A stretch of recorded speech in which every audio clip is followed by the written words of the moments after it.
মুসলমান ভাইরা রে, আমার কথা ভালো করে বুঝবেন। এক পর্যায়ে বিশ্ব নবীকে সঙ্গে করে আল্লাহ পাক রব্বুল আলামিনের পক্ষ থেকে প্রেরিত বাহন পথ চলা শুরু করে দিল। দেখতে দেখতে অল্প সময়ের ভিতরে বাইতুল মুকাদ্দাসে হাজির। বিশ্ব নবীজি বাইতুল মুকাদ্দাসে হাজির হয়ে দেখতে পেলেন কি? মানুষ আর মানুষ, নবী আর নবী। জিবরাইল আমিনকে জিজ্ঞাসা করলেন, জিবরিল, এখন আমি কি করতে পারি? জিবরাইল আমিন পয়গম্বরকে ডেকে বললেন, আপনি বাহন থেকে নামুন। পয়গম্বর বাহন থেকে যখন নেমে গেলেন, জিবরাইল আমিন পয়গম্বরের বাহনের লাগামটা টেনে টেনে ওই পাথরের সঙ্গে বেঁধে দিলেন, যেই পাথরের সঙ্গে অতীত জামানার নবীগণ বাইতুল মুকাদ্দাসে ইবাদত করতে এসে তাদের বাহন বেঁধে রাখতেন। জিবরাইল, এখন আমার কি করণীয়? জিবরাইল আমিন উত্তর করে, ওগো পয়গম্বর, আল্লাহ পাক রব্বুল আলামিন আপনার সৌজন্যে আদম পয়গম্বর থেকে শুরু করে ঈসা পয়গম্বর পর্যন্ত সমস্ত নবীদেরকে বাইতুল মুকাদ্দাসে আপনাকে রিসিপশন করার জন্য পাঠিয়ে দিয়েছেন। এই জাতীয় সমাবেশ আল্লাহর জমিনে কখনো হয় নাই। একটা জায়গার ভিতরে সমস্ত পয়গম্বর একটা টাইমে জমা হওয়া পৃথিবীতে কখনো হয় নাই। রব্বে করিম এত বড় এজাজ একরাম আপনার করলেন, সঙ্গত কারণে আপনারা প্রত্যেকে নামাজ পড়েন। ঠিক আছে, নামাজ কেমনে হবে? জিবরাইল আমিন উত্তর করলেন, পয়গম্বর ইন্তাজির সাআ, একটু অপেক্ষা করেন, আজকে মুয়াজ্জিনের জিম্মাদারি আমি জিবরাইল আমিন আদায় করতে চাই। আজকের নামাজের মুয়াজ্জিন জিবরাইল আমিন। জিবরাইল, আযান লাগায়া দাও। জিবরাইল আমিন আযান শুরু করলেন, আল্লাহু আকবার, আল্লাহু আকবার। মাসআলা হলো, মুয়াজ্জিন যা বলবে মুসল্লিরা বন্ধুরা আমার তাই বলবে। জিবরাইল আমিন যখন বললেন আল্লাহু আকবার, আল্লাহু আকবার, সমস্ত নবীগণ জিবরাইল আমিনের কণ্ঠের সঙ্গে কণ্ঠ মিলাইয়া বললেন আল্লাহু আকবার, আল্লাহু আকবার। জিবরাইল আমিন বললেন আশহাদু আল্লা ইলাহা ইল্লাল্লাহ। সমস্ত নবীগণ জিবরাইল আমিনের কণ্ঠের সঙ্গে কণ্ঠ মিলাইয়া বললেন আশহাদু আল্লা ইলাহা ইল্লাল্লাহ। এরপরে জিবরাইল আমিন বলতে চাইতেছেন আশহাদু আন্না, বলার পরে থেমে গেলেন। রব্বে করিম জিজ্ঞাসা করলেন, জিবরাইল, আশহাদু আন্না বলার পরে থেমে গেলে কেন? জিবরাইল আমিন উত্তর করে, রব্বে করিম, আমি তো কিছুই বুঝে উঠতে পারতেছি না, কারণ এই জায়গায় আদম সফিউল্লাহ আছেন, ইব্রাহিম খলিলুল্লাহ আছেন, মুসা কালিমুল্লাহ, ঈসা রুহুল্লাহ আছেন, এমনকি মুহাম্মাদুর রাসূলুল্লাহ আছেন। আমি আশহাদু আন্নার পরে আদম সফিউল্লাহ বলবো, নাকি ইব্রাহিম খলিলুল্লাহ বলবো, নাকি মুসা কালিমুল্লাহ, নাকি ঈসা রুহুল্লাহ বলবো, নাকি মুহাম্মাদুর রাসূলুল্লাহ বলবো? রব্বে করিম জানা দিলেন, জিবরিল, এই আজকের সমাবেশটা আমার পয়গম্বরকে লক্ষ্য করে, তাকে উপলক্ষ করে আজকের সমাবেশ। আর আমার পয়গম্বর এই পৃথিবীতে যখন আগমন করবেন, তারপরে আর কোন পয়গম্বরের পয়গম্বরই চলে না। সঙ্গত কারণে এখন তুমি আজানের ভিতরে আদম সফিউল্লাহ, মুসা কালিমুল্লাহ, ইব্রাহিম খলিলুল্লাহ বলা চলবে না, বরং তুমি বলে দাও আশহাদু আন্না মুহাম্মাদার রাসূলুল্লাহ। জিবরাইল আমিন যখন বললেন আশহাদু আন্না মুহাম্মাদার রাসূলুল্লাহ, জিবরাইল আমিনের কণ্ঠের সঙ্গে কণ্ঠ মিলাইয়া আদম পয়গম্বর থেকে ঈসা পয়গম্বর পর্যন্ত সমস্ত নবীগণের কণ্ঠে উচ্চারিত হলো আশহাদু আন্না মুহাম্মাদার রাসূলুল্লাহ। তার মানে রূহের জগতে আল্লাহ পাক রব্বুল আলামিন সমস্ত নবীদের কাছ থেকে ওয়াদা নিয়েছিলেন লাতুমিনুন্না বিহি। আল্লাহ পাক সেই ওয়াদাটাকে বাইতুল মুকাদ্দাসের পবিত্র জমিনে নবীদের কাছ থেকে আল্লাহ তাআলা পূরণ করায়া দিলেন। সমস্ত নবীগণ বললেন আশহাদু আন্না মুহাম্মাদার রাসূলুল্লাহ। ওয়াদা নিয়েছিলেন রূহের জগতে, পূরণ করাইলেন বাইতুল মুকাদ্দাসে। মুসলমান ভাইরা আমার, এরপরে এখন মাইয়া উম্মুল আন, আযান তো কমপ্লিট হয়ে গেল, নামাজকে পড়াবে। আসমান থেকে অর্ডার আসলো মুহাম্মাদুর রাসূলুল্লাহ নামাজের ইমামতি করবেন। পয়গম্বর ইমামতিতে নামাজ শেষ হয়ে গেল। সমস্ত নবীগণ বন্ধুরা আমার তাদের গন্তব্যের দিকে রওনা করলেন। জিবরাইল আমিনকে বলা হলো তুমি আমার হাবিবকে নিয়ে ঊর্ধ্ব জগতের দিকে ওঠা শুরু করো। জিবরাইল আমিন পয়গম্বরকে নিয়ে সা সা সা সা করে পথ চলা শুরু করলেন। চলতে চলতে সিদরাতুল মুনতাহা পর্যন্ত চলে গেলেন, একেবারে শেষ সীমানা পর্যন্ত চলে গেলেন। এবার পয়গম্বরকে ডেকে বলে, আল্লাহর হাবিব আপনি ভিতরে ঢুকে পড়েন, আমার ভিতরে ঢুকার কোনো পারমিশন নাই। ওয়াগার একসারে মুয়ে বরতার পারাম ফুরুগে তাজাল্লি বাসুজাদ পারাম। এখান থেকে এক চুল পরিমাণে সামনে অগ্রসর হওয়ার কোনো পারমিশন নাই, সংরক্ষিত এরিয়া, এখানে বন্ধু ঢুকতে পারে, কোনো বান্দা ঢোকার কায়দা নাই। আমি তো কর্মচারী রবের, আপনি হলেন আল্লাহর হাবিব, আপনি ভিতরে ঢুকবেন, আমার পারমিশন নেই। বিশ্বনবীজি বন্ধুরা আমার চলা শুরু করলেন। চলতে চলতে কোথায় গেলেন? আল্লাহর আরশে। কত কাছে গেলেন? এই মেসেজ তো জিবরাইল আমিনের কাছে নাই, কারণ জিবরাইল আমিন তো সেই জায়গায় যাওয়ার কোনো পারমিশনই পান নাই। এই মেসেজ আছে পয়গম্বরের কাছে আর আল্লাহর কাছে। আল্লাহ নিজেই বলেন, ফাদানা ফাতাদাল্লা ফাকানা কাবা কাউসাইনি আও আদনা ফাআউহা ইলা আবদিহি মা আউহা। কোন কিতাবের ভিতরে লেখছে আল্লাহ পাকের হাবিব আল্লাহ পাকের এত নিকটে গিয়েছেন, রব্বে কারীম স্বয়ং নিজের কুদরতি হাতখানা পয়গম্বরের কাঁধের উপরে রেখে বন্ধু বন্ধু গল্প করা শুরু করছেন। এক পর্যায়ে আল্লাহ পাক তার হাবিবকে ডেকে বলে, হাবিব আমার তো অসংখ্য অগণিত প্রজেক্ট।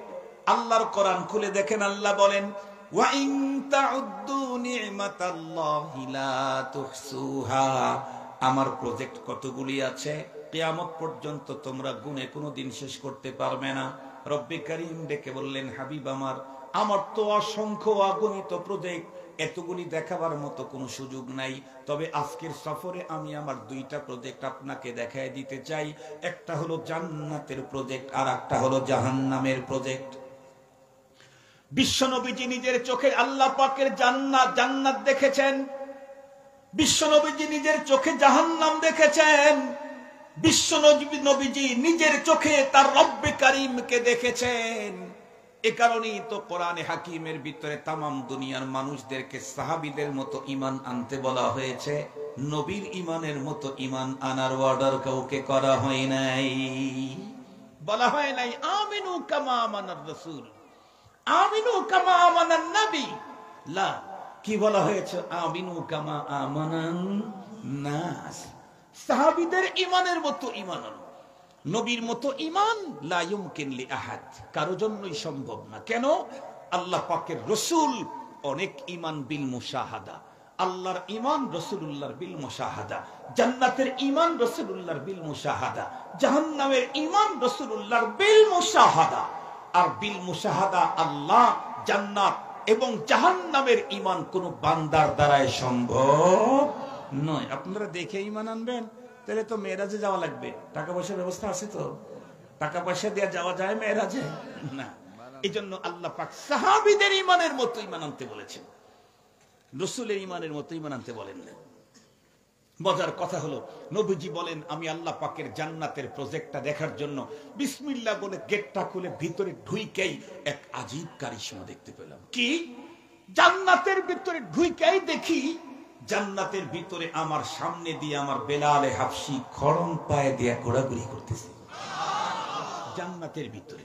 ইয়া আল্লাহ, ইতা কিতা না, ইতা কিতা না, ইতা কিতা, এটা আবার কেমন, এটা আবার কেমন? আমি ঢুকেই দেখি বেলালে হাফসি। এখানে একটা জিজ্ঞাসা আপনাদের হতে পারে, হুজুর বেলালে হাফসিকে জান্নাতে কেমনে দেখলেন? আল্লাহর রাসূলকে তো আল্লাহ মেরাজে নিয়ে গেছেন, বেলালে হাফসিকে তো নেওয়া হয়নি। বেলালে হাফসি তখন ইন্তেকাল করেন নাই, তখন জীবিত আছেন, উনি তখন মদিনায়। জান্নাতে দেখলেন কেমনে? এমন প্রশ্ন করলে এটা দেখাইলেই যথেষ্ট, এটা দেখাইলেই। এটার যদি এখন লাইভ অপশন চালু করে দেই, তাহলে আমি তো ওয়াজ করতেছি হলো পশ্চিম মেরুয়া খলা, ওয়াজ করতেছি, কিন্তু লাইভ অপশন যদি চালু করা হয় আর এই লাইভে যদি আমেরিকার কেউ ঢোকে, সে আমেরিকার থেকে দেখবে।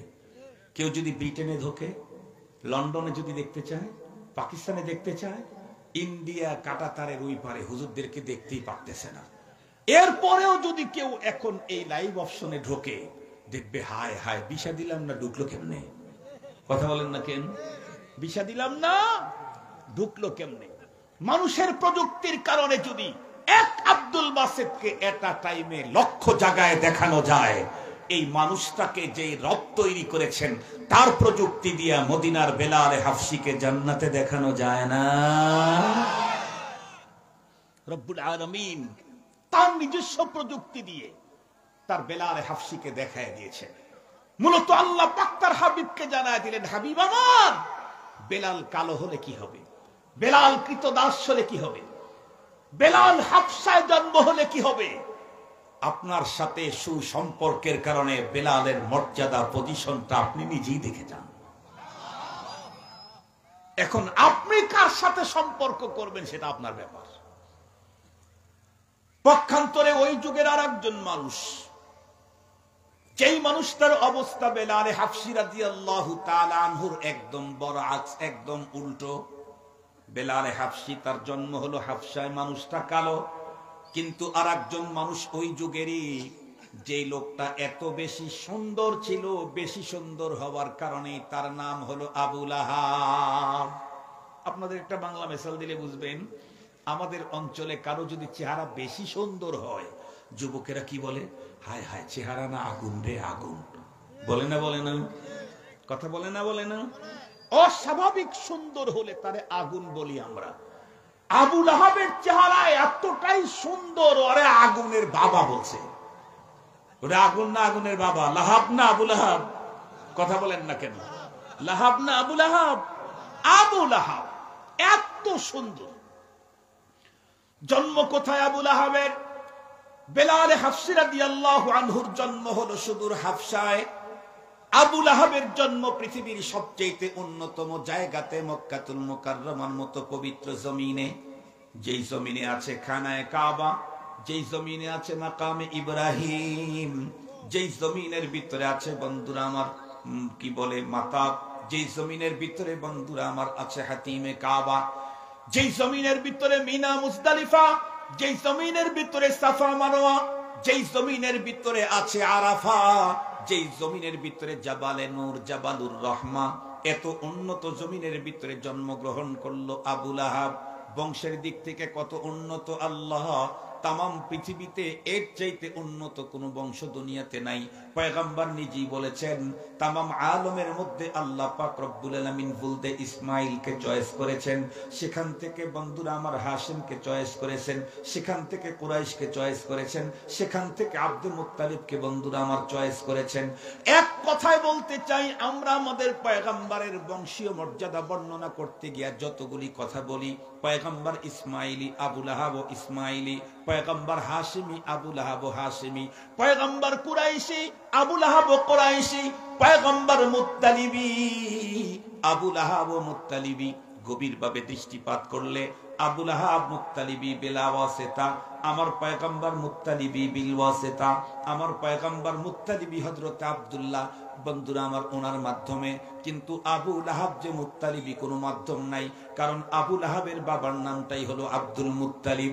এত উন্নত চেহারা, এত উন্নত জায়গাতে তার জন্ম, এত উন্নত বংশের ভিতরে জন্মগ্রহণ করার পরেও আবু লাহাবের ব্যাপারে আল্লাহ পাকের সিদ্ধান্ত জানাইতে আল্লাহ কমপ্লিট একটা সূরা নাজিল করেছেন। আল্লাহ কি বলেন? তাব্বাত ইয়াদা আবি লাহাবি ওয়া তাব মা আগনা আনহু মালুহু ওয়া মা কাসাব সায়াসলা নারান যাতা লাহাবি ওয়া ইমরাআতু হাম্মালাতাল হাতাব ফি জিদিহা হাবলুম মিন মাসাদ। আবু লাহাবের ব্যাপারে রব্বে কারীমের চূড়ান্ত ঘোষণা, তাব্বাত ইয়াদা আবি লাহাবি ওয়া তাব। আবু লাহাব ধ্বংস। ধ্বংসের শব্দটা একই আয়াতের ভিতরে আল্লাহ পাক আবু লাহাবের জন্য দুইবার বাজেট দিয়েছেন, তাব্বাত আবার শেষে তাব। আল্লাহ যদি একবার ধ্বংসের কথা বলেন তাকেই তো মুক্ত করার বাঁচাবার কেউ নাই। সেখানে দুইবার বলেছেন। আবু লাহাব এত উন্নত চেহারার অধিকারী, এত উন্নত বংশের ভিতরে জন্মগ্রহণকারী, এত উন্নত জায়গাতে জন্মগ্রহণকারী, তারপরেও তার এমন ভয়ঙ্কর পরিণতির কারণ হলো আবু লাহাবের সম্পর্ক ছিল আবু জাহালের সঙ্গে। আবু লাহাবের সম্পর্ক মুহাম্মদুর রাসূলুল্লাহর সাথে না আবু জাহালের সাথে? নবীর বংশে জন্ম নিয়েও লাভ নাই যদি সম্পর্ক আবু জাহালের সাথে হয়। নবীর বংশে জন্ম নিয়েও লাভ নাই যদি সম্পর্ক উতবা আর সাইবার সাথে হয়। মুহতারাম হাজিরিন, বিষয়টা একেবারে স্পষ্ট। আমার কার সাথে সম্পর্ক করা দরকার এখন কি নতুন করে বোঝানো দরকার আছে আপনাদের? আমি শেখ, আমি মন্ডল, আমি সরকার, আমি খান, এইগুলি দিয়ে কোনো লাভ হবে না। পয়গম্বর বলেছেন আল মারউ মা'a মান আহাব্বা, তোমার সম্পর্ক যার সাথে, হাসর তোমার তার সাথে। কথা ক্লিয়ার? কথা বলেন, কথা ক্লিয়ার? আলহামদুলিল্লাহ, আপনাদেরকে মোবারকবাদ জানাচ্ছি। এই কনকনে শীতের মধ্যেও উলামায়ে কেরামের সাথে সুসম্পর্ক রাখার জন্য গভীর রাতে এখানে বসে আছেন। এতটুকুন সুসম্পর্ক যেন আমাদেরকে পরপারে নবী অথবা নায়েবে নবীদের সাথে হাসর করার তৌফিক আল্লাহ তাআলা দান করে দেন। ওয়া আখিরু দাওয়ানা আলহামদুলিল্লাহ।